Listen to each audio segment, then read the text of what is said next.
voilà, on est le lundi 28 mai. J'espère que vous allez bien, que vous avez passé un excellent week-end. Merci en tout cas de écouter ma vidéo. N'hésitez pas à liker, à commenter, à partager autour de vous. Évidemment, donc je ne crois pas que je dois me présenter. Je suis Pat Lab. Je suis coach principalement en entreprise, surtout chez Prolitech. Mais à côté de ça, j'aide de plus en plus de personnes qui, grâce à ma page Facebook, me contactent pour avoir une aide, un accompagnement au niveau d'un questionnement qu'ils se posent au niveau de leur vie privée ou professionnelle, ou les deux, parfois, évidemment, c'est lié. Alors aujourd'hui, comme promis, eh bien, c'est vous qui amenez le sujet. Le sujet a été donné par Saïda. Merci beaucoup Saïda, vraiment, c'est très sympa. Et donc, elle m'a demandé de faire une vidéo et elle note comment s'organiser correctement en gardant la motivation et ne pas être débordé. Eh bien voilà, la première chose que j'ai envie de dire, Saïda, c'est que c'est évidemment une très bonne question. C'est une question qu'un grand nombre de personnes se posent ou en tout cas, à un moment donné, se sont posées. Donc voilà, merci beaucoup. Je suis sûre que ma réponse va pouvoir aider énormément de monde. Alors, je dirais qu'il y a 3 choses à combiner pour vraiment réussir à s'organiser de façon très efficace. La première chose, c'est qu'il faut avoir un agenda. Sans agenda, je vois franchement pas comment on peut s'organiser. Nous sommes des femmes actives, des hommes actifs, il y a beaucoup de choses à faire, il y a le boulot, la vie privée, les amis, les sorties, etc., évidemment. Donc voilà, pour en tenir compte et rendre ça efficace, eh bien, il faut un agenda. À côté d'avoir un agenda, il faut aussi éventuellement avoir du coaching. Alors, je ne fais pas ça pour vendre mes services, même si évidemment je vous aide avec plaisir, mais éventuellement même un auto-coaching, faire ça soi-même. Je reviens sur le sujet évidemment. Ensuite, il y a la force de la pensée positive qui peut évidemment vous aider à avancer tout le temps. Alors, au niveau de l'agenda, eh bien, il faut avoir un agenda à court terme, à moyen terme et à long terme. Parce qu'évidemment, vous pouvez parler d'aujourd'hui, il faut un agenda quotidien. Après, il faut un agenda qui fait les semaines ou les mois. Et puis, il peut avoir un agenda où ça va vraiment déjà beaucoup plus loin. Évidemment, si vous avez planifié, j'imagine par exemple un voyage en 2019 ou un séminaire ou une formation, eh bien c'est bien de déjà le voir sur votre ligne du temps, votre ligne de vie.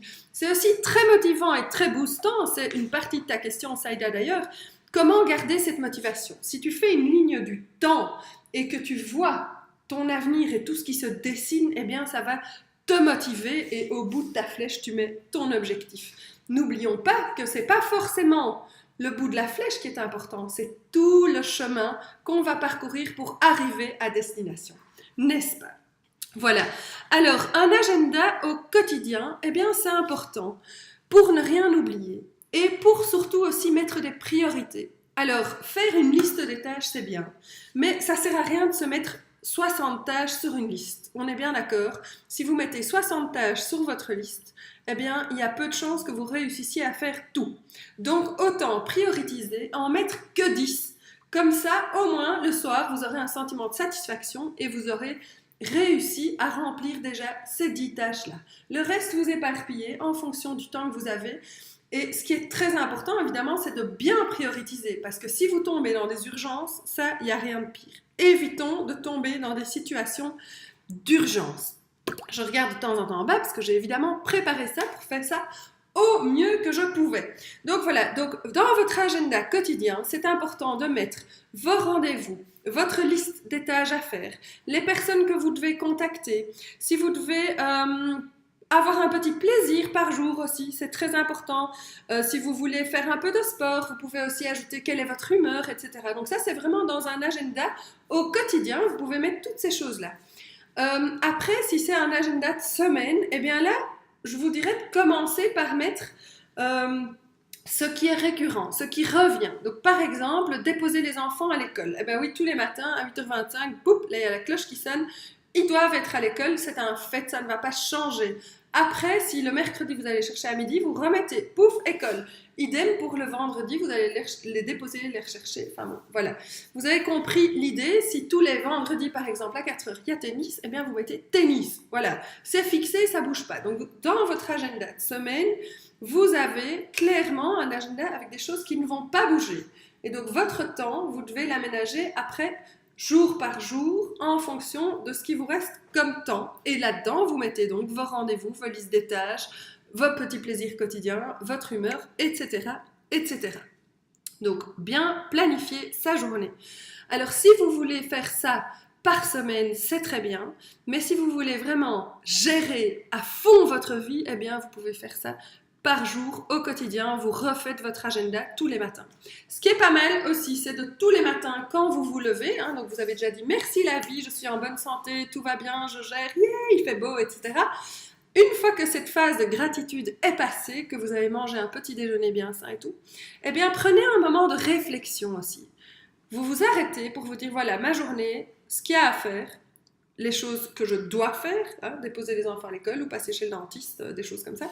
Et puis, qu'est-ce que j'y ajoute? Donc, les rendez-vous, les tâches, etc., etc. Donc, voilà. Ça, c'est vraiment bien.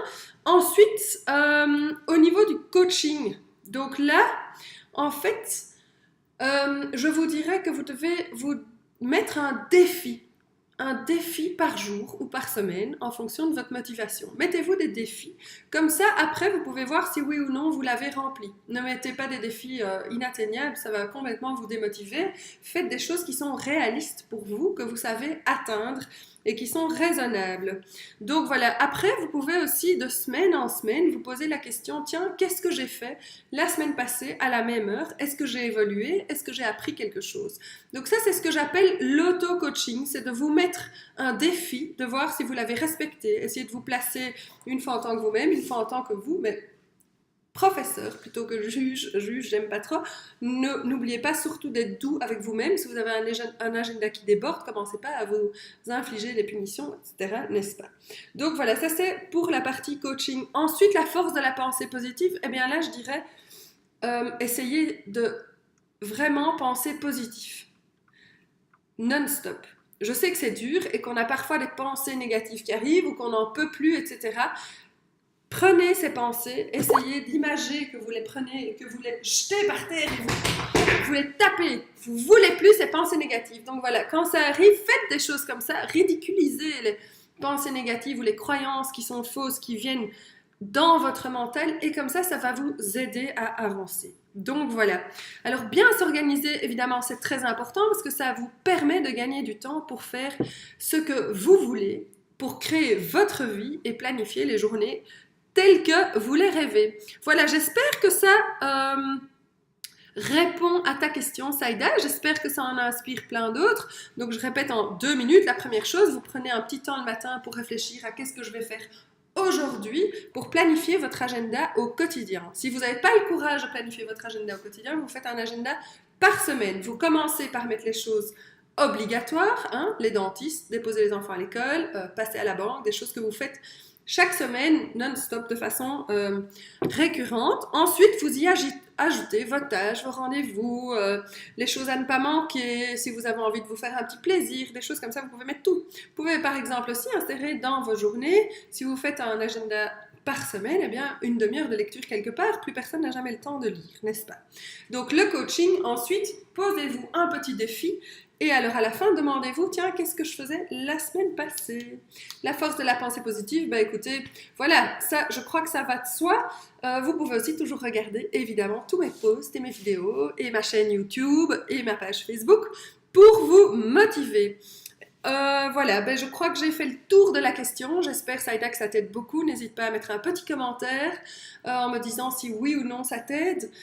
Si tu veux que je t'aide pour faire ton agenda, pour t'aider dans cette organisation, dans le coaching, etc., c'est évident, tu me connais évidemment. Tu peux venir prendre des séances de coaching chez moi, avec moi, ou dans le parc, ou ailleurs. Je viens là où on me demande de venir. Je suis coach partout en Europe et par Skype. Donc voilà, je bouge beaucoup. Ceux qui me suivent sur Instagram voient à quel point je bouge beaucoup. J'adore ça. Et mon objectif, évidemment, est d'aider les gens à créer leur vie, à vivre la vie de leurs rêves et surtout la vie de sa rêve. Quand on définit ça, c'est différent pour chacun, n'est-ce pas? C'est pas toujours Bora Bora et les îles paradisiaques. Non, chacun a la vie qu'il veut avoir et c'est important de définir ce que ça signifie pour chaque personne indépendamment. Ça aussi, on le fait en coaching. Donc voilà, je suis coach, mes coordonnées, vous les avez ici en dessous, sinon sur mon site web qui va bientôt être retravaillé. Donc voilà, je reste à votre disposition, n'hésitez pas à commenter, à partager, à liker, ça me fait toujours très plaisir. Et là, je vais vraiment me taire parce que ça fait 10 minutes 14 que je parle. J'espère que j'ai été claire et que le message a vraiment porté ses fruits. Dites-moi quoi dans quelques semaines si vous voyez déjà une amélioration et si grâce à l'agenda, le coaching et la pensée positive, vous avez réussi à créer la vie que vous souhaitez en libérant du temps pour faire plus d'activités pour vous, que ce soit des formations, du développement personnel, du sport ou autre. À très bientôt. Salut!